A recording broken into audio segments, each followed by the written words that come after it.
Welcome, my gentle humans. Howdy, my name is Diana Chu here at Slowgaze, and welcome to Slowgazathon 2020.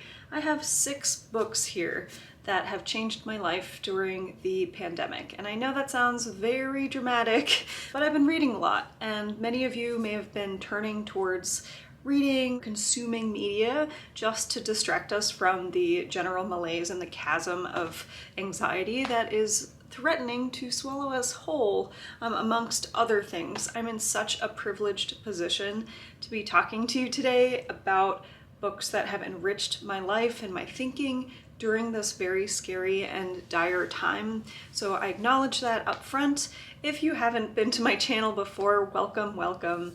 This is the place for slowing down, gazing inwards, and taking a look at mostly beauty products, but also just more lifestyle stuff. I'm trying to reach into all of my areas of living and being with a gentler, more introspective look and lens. So join me every day up until Christmas Day 2020 for Slowgazathon.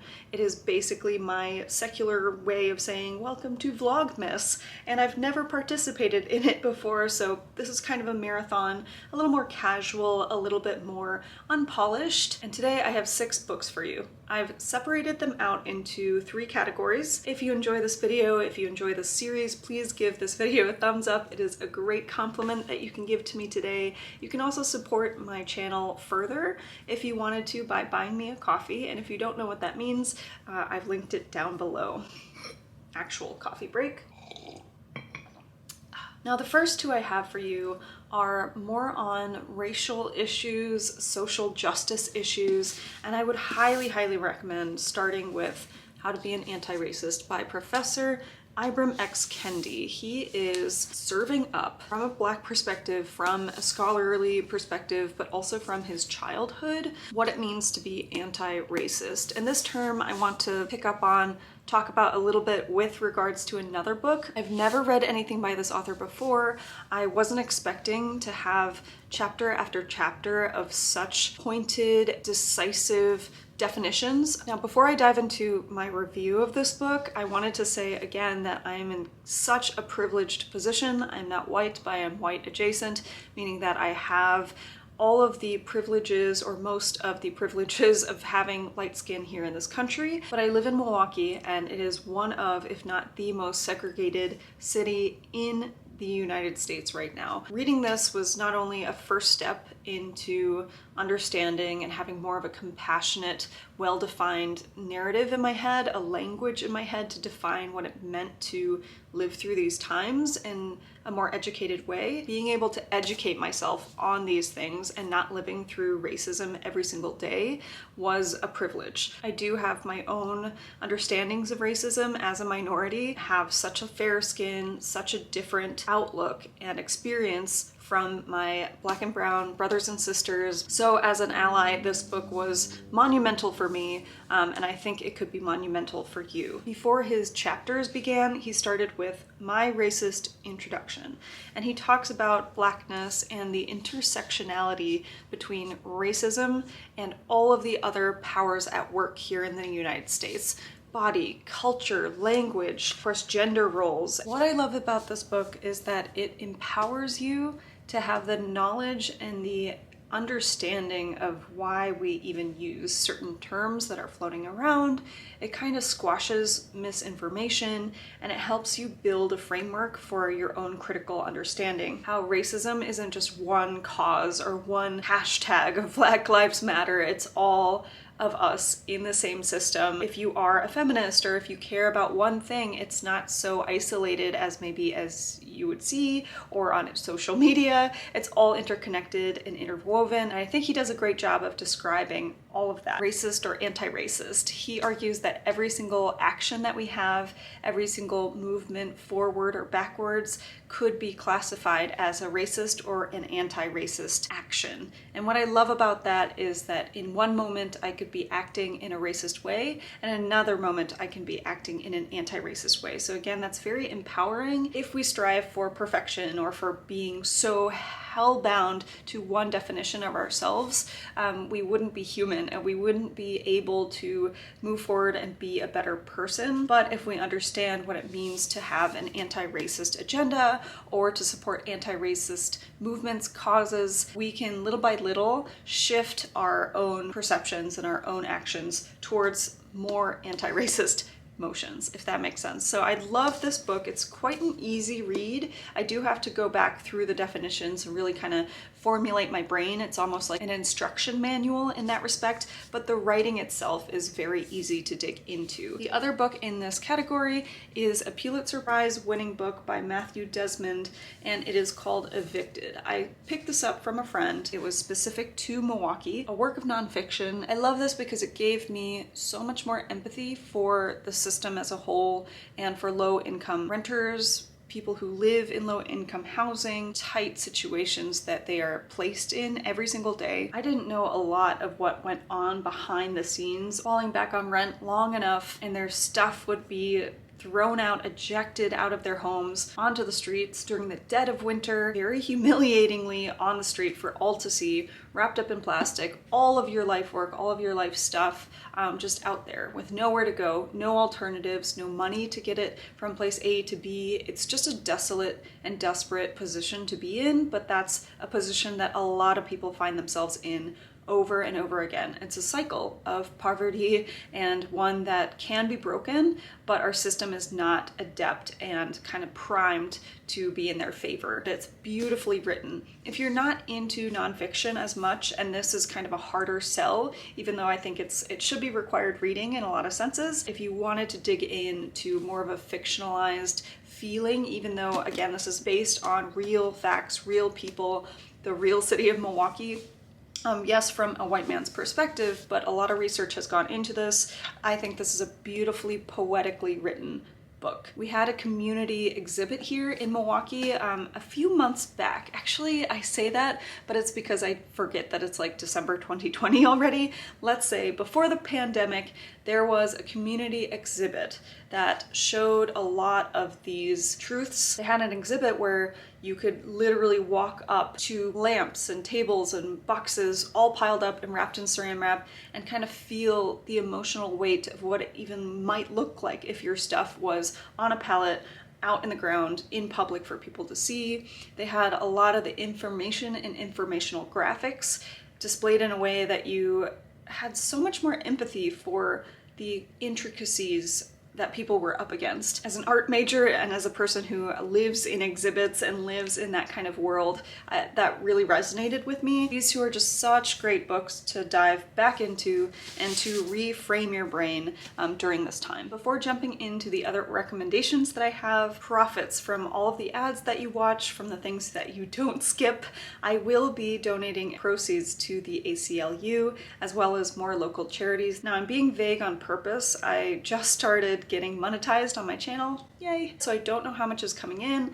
I can't tell you the actual dollar amount or the actual percentage of what I will be donating. I'd be way more comfortable telling you exactly how much of the proceeds is going where. Just know that I have that intention. Now, these are not pretty to look at, but don't judge them by their 90s self-help book covers. This is a real atrocity, I'll say, from a typographical standpoint and a design standpoint. It hurts my heart. However, let's talk about this one first. This is actually my mom's book. I'm just a few chapters in, but already it is shifted the paradigms of my mind. Very dramatic. Stephen R. Covey wrote The 7 Habits of Highly Effective People, and I'm not one to love self-help books. I grew up in Hong Kong for 10 years during the most formative years of my life. I like to think of myself as an avid reader, if not a voracious one. I loved sci-fi, all types of fiction, really. Self-help books were never in my wheelhouse. They didn't interest me. My mother, on the other hand, read lots and lots of very technical things. She also loved reading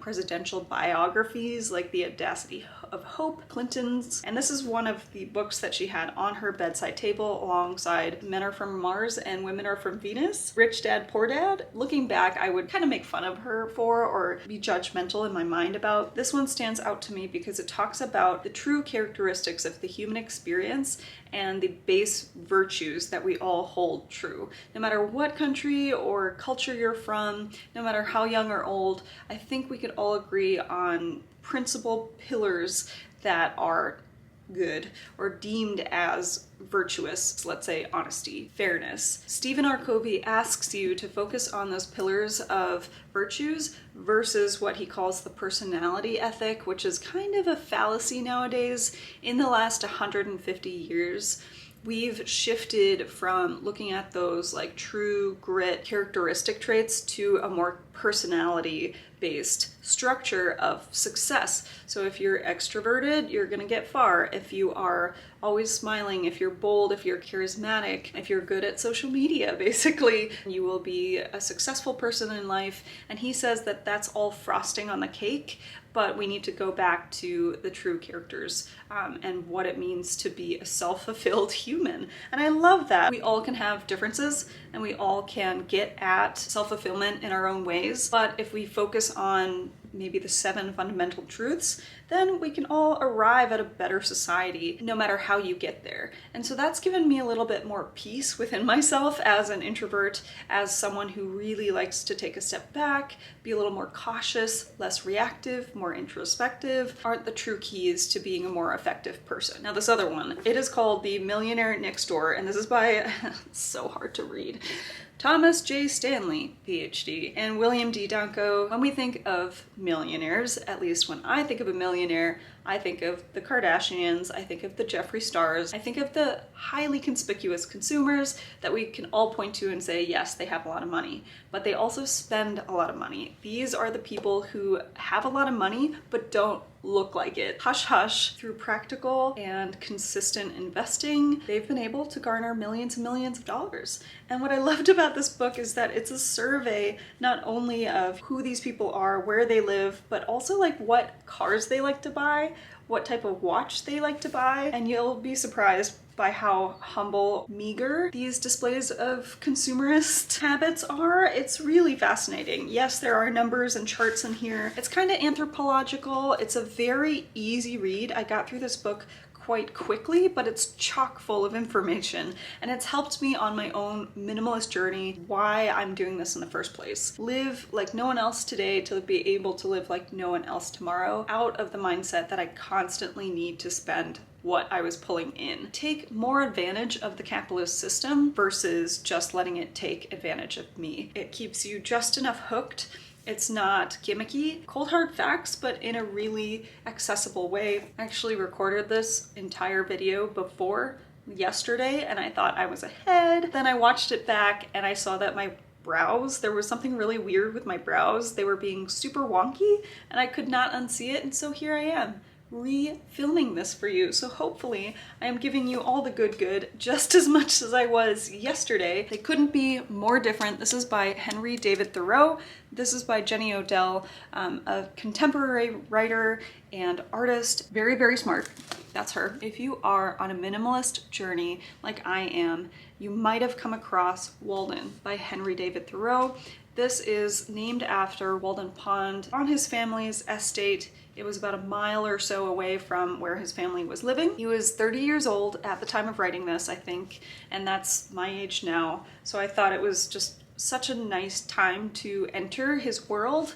It was written in Massachusetts, I think back in 1854 or so. So over 100 years ago. It's highly intellectualized. He's quoting the Greeks, he's quoting 10 different philosophers per page. You can tell that he's a very privileged individual to be able to say, no, I am going to go and build my own house, and I'm going to tell you all about it for 2 years, what it was like. He grows his own vegetables and such. I have heard that he would go back to his family home and, do the laundry there and still say hi to his mom and whatnot. So it wasn't like he was fully isolated. He did welcome guests into his home.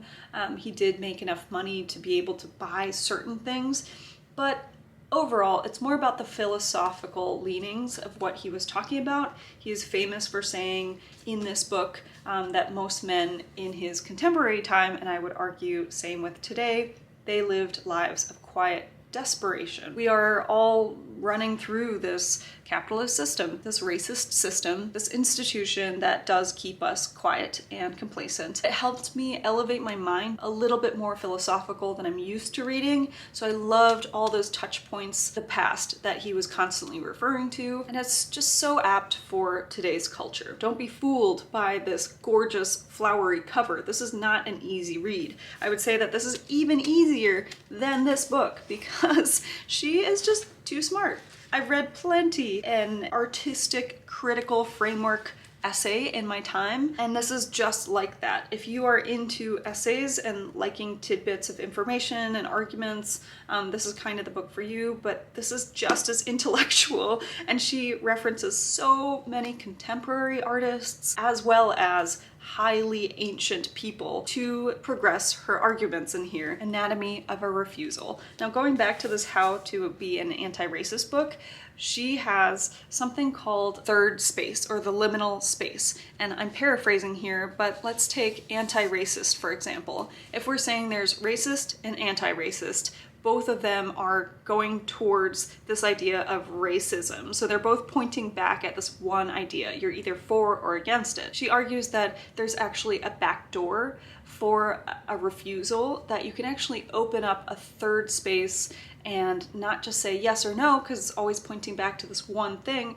but actually say, oh, but what about this other thing? Flip the script by changing the script. So instead of saying yes or vehemently no, you could say maybe or I'd prefer not, and kind of negating the question to begin with. As a person who wants desperately to move out into the desert and live in a cottage in my own tiny house with no qualms or worries in the world, she talks about that. She talks about the need to go out and say no to everything and why maybe that isn't the best way to go about it. I don't know if I explained that well, but resisting the attention economy, that in itself is a great love letter to this time. And if you're interested in those types of social issues, interested in taking a break or totally falling away from the grid, from social media, I would say this is a great book to read. I also love that in the mix, this is the only female written book. These are the only two books that were written by people of color. I do have two like adjacent honorable mentions. This here is Self-Reliance by Ralph Waldo Emerson. If you're interested in Walden by Henry David Thoreau, or if you've read it already, I would highly recommend Self-Reliance. And again, the book cover, it can really do a disservice to some of these older texts, especially ones that are small and that are in essay form. But this one I have underlined over and over and over again because it is about self-reliance, about that character ethic, about what it means to have true grit as a young person in this world. And then if you are on the other side of the spectrum and you're like, give me images. Give me beautiful, beautiful pictures. This is Sarah Berman's Closet by Maira Kalman and Alex Kalman. I think those are the grandchildren of this beautiful Sarah Berman, and it is written and illustrated by them.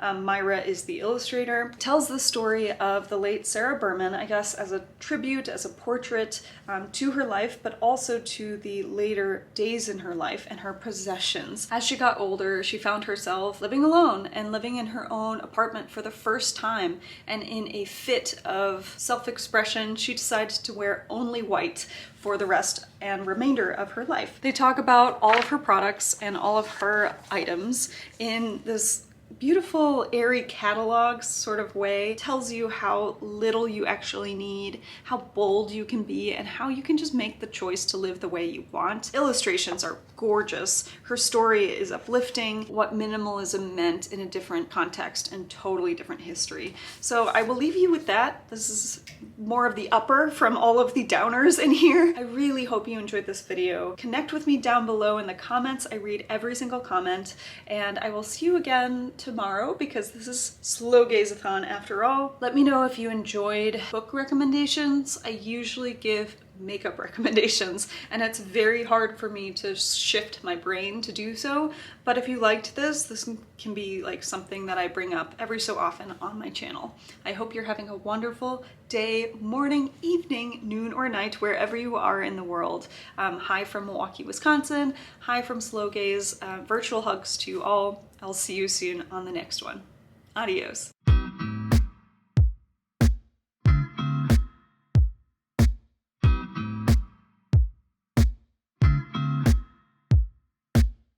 Please handle this cider. You got me upside down. Should only fill this much.